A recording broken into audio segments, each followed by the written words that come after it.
What is up YouTube, it's JBrooks81HD here, and today I'm going to be bringing to you a vlog, um, more of a, like a one-way conversation because you guys can't talk back, but you can in the comments, so I'd appreciate if you left some after this. So my friend, I'm going to stop call it right, my friend Joe, aka Jamie Imagine, did a video not too long ago called "Being a Brand in Call of Duty" and what does that mean? Now, I've watched that video. I've watched it so many times, and we run an org together with another guy called Chris or Zephy, um, called Steel, and so enlightened with that. Now that was a good few months ago, that video that when he made it, and I've watched it and we've spoke about it a little bit and we spoke about the stuff that he said, and so that focuses on just Call of Duty. I want to talk about esports, being in esports from someone who, because Joe introduced me to esports, so I've known him for a long time. We're quite good friends, so he brought me in to being a lot closer with gaming and showed me the esports world. So, as an outsider coming in, I've really got a strong point of view of what it is. So we'll start from the start. So we were playing, FIFA, Call of Duty while he was still doing his YouTube thing, and it was I kind of got into playing with him and his teammates first. So I didn't really know Chris as well, although we all went to school together. I wasn't as close to Chris as I was to Joe. So, if anything, that made our relationship a little bit stronger as well. But, excuse me. Oh, but yeah. So I didn't know anything about esports. I didn't know what it was. I could gauge a rough idea just by the name of what it was, sort of like electronic sports. I'm not so sure. Don't get me wrong. I doubt that's what it stands for, but in my head at the time, that's what it seemed like. So console sports.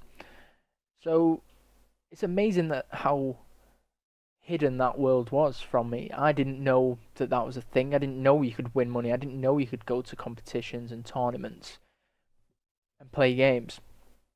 And it was a huge thing. I didn't know of the likes of Nade Shot and Scump and FaZe Apex and and Banks, Sensei. You know what I'm talking about. So all those big names. I didn't know about them until Joe introduced me. So coming into it, I was quite taken back a little bit by everything that was going on. Everyone seems friendly at first. You're greeted a little bit. You're welcomed into it. Um, and starting off, when I was watching the guys and I was watching his team play, I was sitting in matches, spectating, sitting in the calls, and getting to know them really well. And they were a great bunch of guys when I was getting to know them, and when they were talking about going to an event, I was really down to see firsthand what it was like. You meet. I watched them play so many games against teams, and then seeing the teams that they played in real life. Putting a face to the voice, and then also putting a face to the teammates' voice. Who I would call friends at the time. It was really good. It's really good to see that. To see people, whose voice you've only heard. It's a good way to connect with people. Esports. So it was solely based on Call of Duty at first, and so getting to know them, it was great, and then going to the event and meeting them, it's really good. It's a good way, as I say, to make friends. It's great. I feel this is where it changes. So I'm not going to just be talking about Call of Duty in this, and this probably will be a lengthy vlog, so bear with me on it.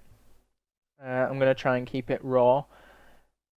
So Call of Duty, after the event, things change massively, and I'm pretty sure, or in fact, I'm certain this happens to everyone, or especially certain people who go to events. So whether you're in a team or you're a manager, or like me now, you are an org owner, when you go to an event, while you're before the event and sort of through the event, it's a good time. You enjoy it. Whether your team does well or not, it's a great experience. As I say, it's great to meet people. It's a great atmosphere. yeah, things are shouted, but it's sort of in the heat of the moment. I remember certainly when I got a lot more comfortable at the event in the second day, I was, shouting myself because I wanted to spur the team on. I wanted them to do well, and it really gets in the mindset of the opponent when you start shouting at them. But that's sort of, I mean, I know they're trying to take that out of the game now, but I think that's sort of in the game. It's sort of what you do. It's a good little aspect. Some of the things should be toned down a little bit. Um, but that's neither here nor there. After the event, you know, going home maybe three or 4 days after the event, but certainly now, well, not even 3 or 4. I'd say certainly the day after, and sometimes when the event's finished or when your team's been knocked out, players.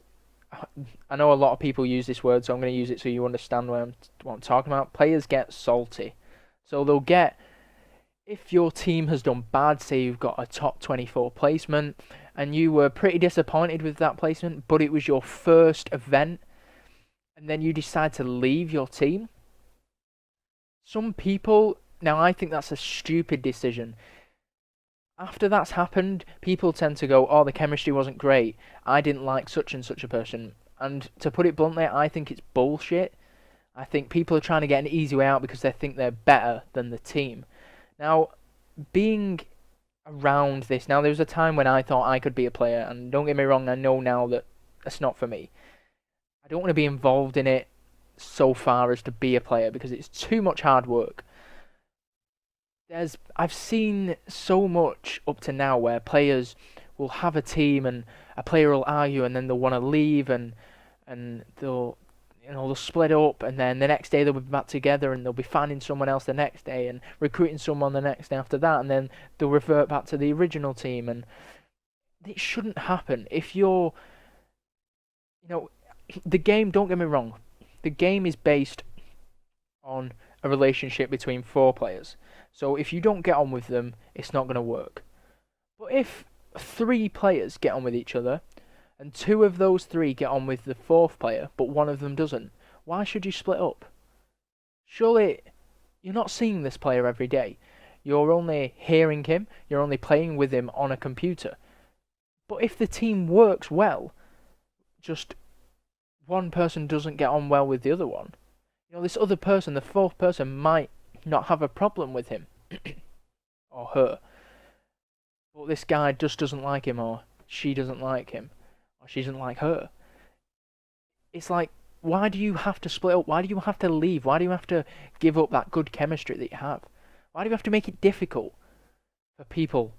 Because then, what if those three can't find another good player like you?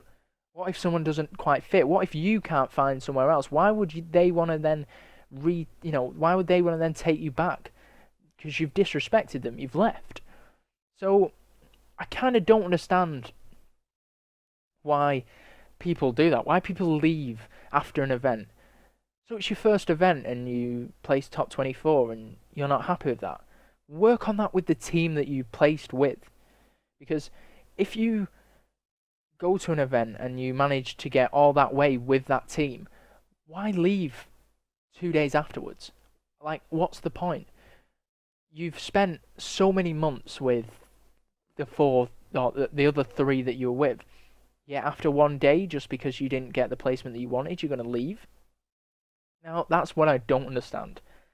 So, now coming into it, now I'm so far in, and I want to say thanks to Joe for this because I'm so happy I got involved with esports.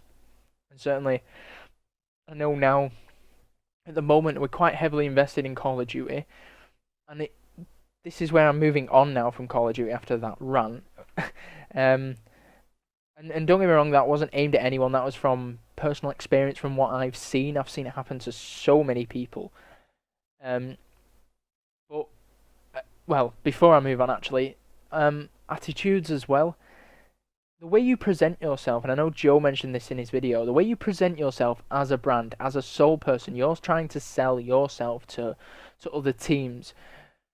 So, why would you want to give yourself a bad name? Banter's banter, being funny's funny, yeah? But then there's a point.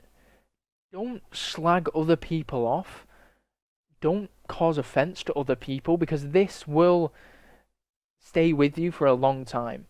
So, for example, say I was in a team and, as little as it is, called someone fat.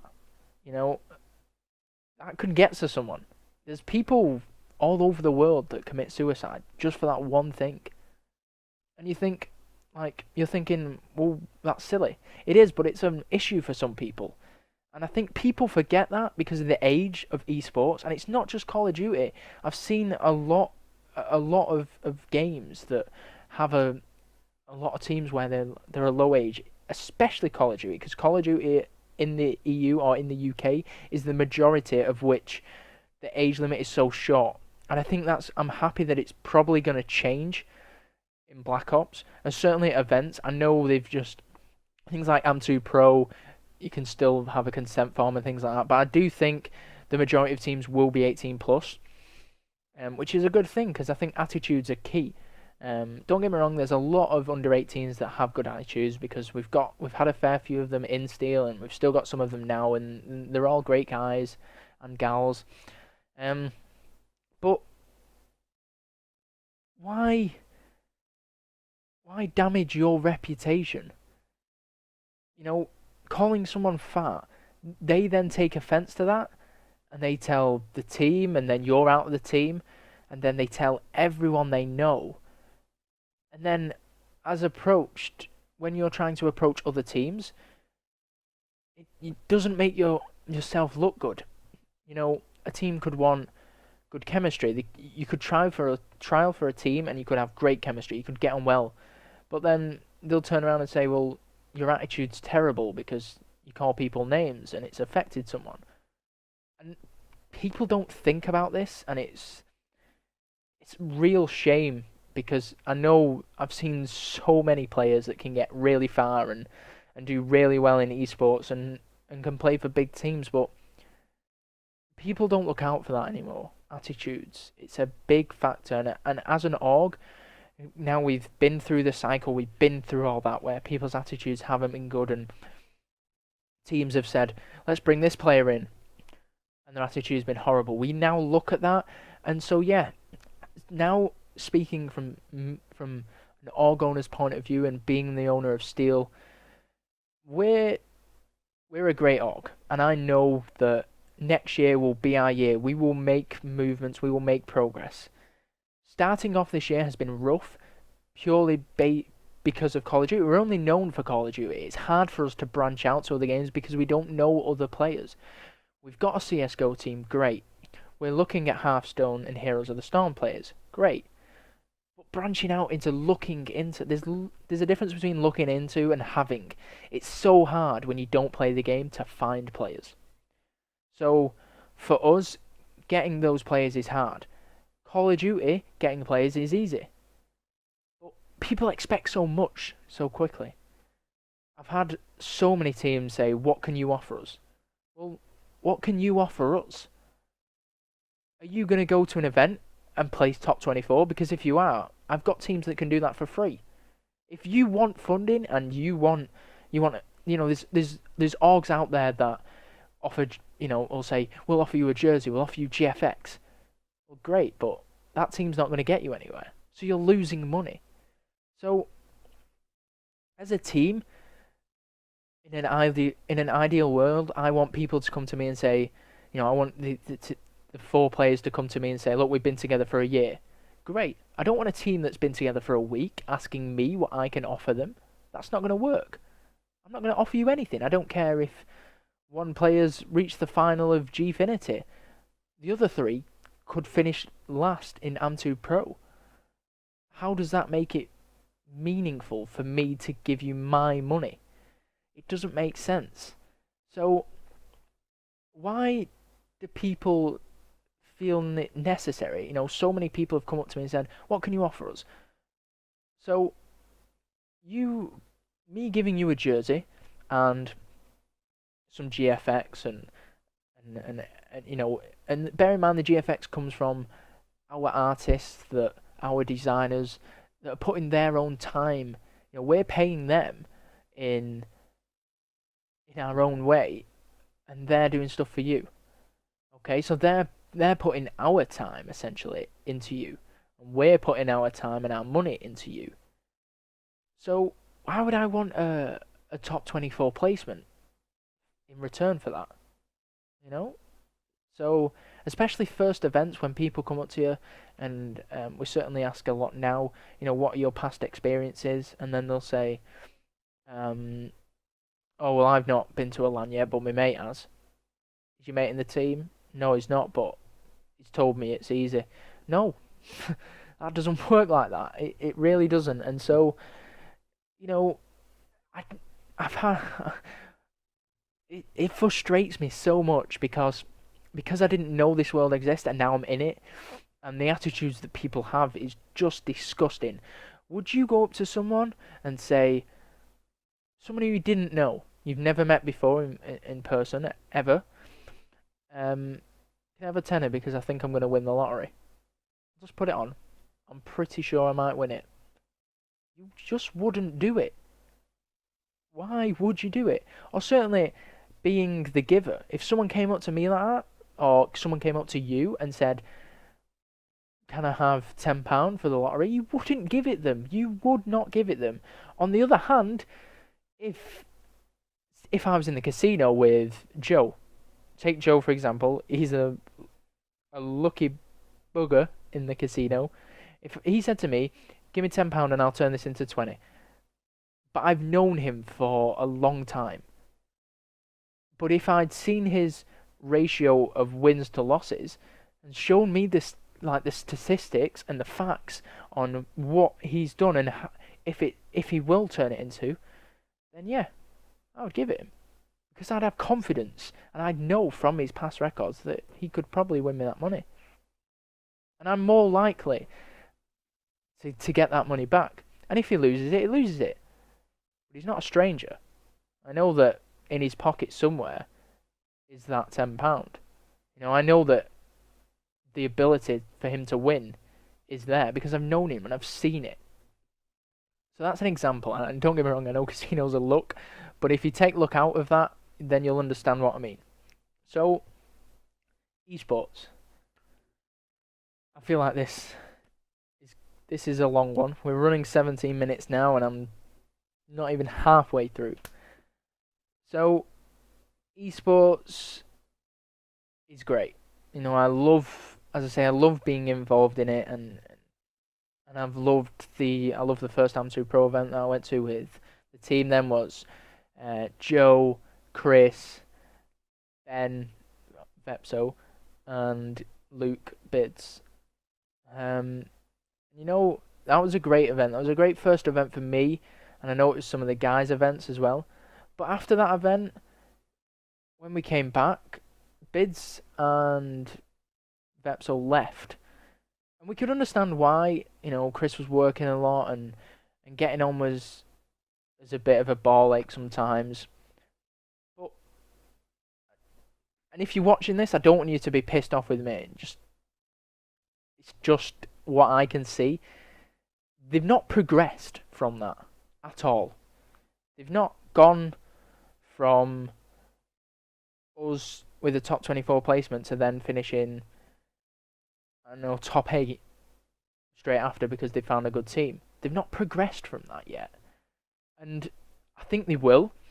It's just, it happened so quickly. I think if they stayed and they made it work, then the team and the team being still together, if they went to the, to Am2 Pro 2 together, then it would have worked. I think they would have done better. And that's what I want to see. I want to see a long-term team. I want to see a team that's been together for more than 3 months. And I want them under my org. I will invest my money into you if I know you're dedicated and you are going to win. So, whether it's CSGO, Heroes of the Storm, League of Legends, Halo, Gears of War, Call of Duty, FIFA, if you're good and if you've, as a team game, if you've been together for a long time, you've got past experience, I will invest my money into you. I will give you jerseys, I will give you GFX, I will pay for your event ticket. Travel down if you need it. I will pay for it. We will put our money into you. If you can promise and you can show us and give us statistics and information and all the past winnings that you've had and placements you've had. If you can show us that, then we will invest in you. I can't stress enough. It like annoys me because I can't stress enough how much it would mean to us to have a team under us that can do well. We've got a Call of Duty team already. Great. I want a team who will succeed. I want to put my money and my time into a team that will succeed. I earn money. I earn my money. I have a job. I have a career. Or a job leading to a career. And it's my money, I could do anything with that. But if I'm willing to invest my money in other people who I don't know, or certainly I'll get to know, surely that means something. No one should throw the money just out there. I see people, a week or two coming up to an event who's been to events and they'll finish top 8. But it'll be a pickup team of average players. Not top 24 players, they'll be better than that. But they'll still be a pickup team. They've never played with some of them have never played with each other before, and they think because they've done well, but bear in mind some of them may never have won an event. They've always just finished well, or within top 10. They think that an org should give them money, and I think this is where orgs lack. The majority of orgs nowadays are ran by young kids. And that's what they are. They're kids, and they think that giving their money, it could be their money, it could be their mum and dad's. They think that's the best way to get back. No, it's not. Why should you? And this is advice here. I'm not slagging off anyone here. Why should you want to give your money to someone? This is your money. Why do they deserve it? So, looking in that, why should we give our money to anyone else? You need to prove yourself first. And then, as I say, it's keeping in with what Joe said. Selling yourself as a brand. If you sell yourself and you sell your team, then you will... I would want you. I would want you under this org. But what I don't understand is attitude. So the majority of esports, especially Call of Duty and us as well now, is ran over Twitter. Twitter is the home for esports. It's where everyone connects with each other. It's where everyone does business. It's where everyone promotes themselves to their best of their ability. So you get to see, because it's your personal profile, you get to see people's characters show really well. People will post things and they'll say it's a joke. Okay, it's a joke. It's funny. But then one person will comment under that with something as if it's serious, but then they'll also be joking, and then someone will take that as not as a joke, but they'll take it serious, and then you're causing arguments. Then the argument starts, and then it shows people's true colours. And why would you want someone like that under an org? Why? And we've got... It's hard to say because we've got people like that under our org already who will have a joke, but they'll take it too far, but then they'll still say they're joking. And they don't realise that some people don't find it funny. Some people find it offensive. And it's not good. It's hard because I'm trying not to forget that, as I say, a lot of the people out there are kids. They're children. Or they're certainly teenagers. And so it's really hard to communicate, to get your point across, because Steel, as an organisation, we are a business. We've not just made up like all these other orgs. We put money into Steel. We've put so much money, and certainly every day, there's not one day that goes by where I've not done one thing for Steel. I'll do bits here, bits there, especially now we've got our website up. There's just so much that needs doing. We need apparel for events. We need to design apparel. We need our designers to be doing stuff. We need teams. We need to be recruiting. We need to currently keep our sponsors happy. We need to make sure our sponsors are doing stuff for us. And it's just not as easy as everyone makes it out to be. So as an outsider coming into esports, it's good to be involved in because it's eye-opening, it's an experience, and certainly you get key skills that you can use later on in life. You know, you learn how to speak to people, how to have meetings. Don't get me wrong, I've already had meetings before, but these are things that people should be doing, and I think there's so many orgs starting up. You know, people start an org and every day, and it'll fizzle out straight away. I know, like, I'll use this as an example. He'll hate me for it, but Ben Repso made an org a while ago when we were a team. He made it, actually. I say we. When they were a team together with Joe and Chris and Bids, he made one, and I'm pretty sure he's not done anything with it, and it's fizzled out. And it's same with Bids. He had Plasma, and nothing happened with that. And I tried helping him a little bit with it, and it kind of fizzled out. And so people are making orgs every day, and there's just too many. You don't need that many. Don't make one unless you've got a plan. Myself and Chris had a business plan when we went into this, and we knew what we wanted. And don't get me wrong, we're still doing that business plan. We're still ticking things off. We've had so many setbacks, but we're coming back stronger and stronger, and we're not giving up with it, which is really hard to not do, or really hard to do even, is to give up. Wait, what? Didn't make sense. It's really hard to not give up, to keep going. It's hard to keep going because you hit so many barriers. We've had. I didn't want to talk about this, but we had someone called Ryan James, I think his full name was, join the org, and he was a big help for us.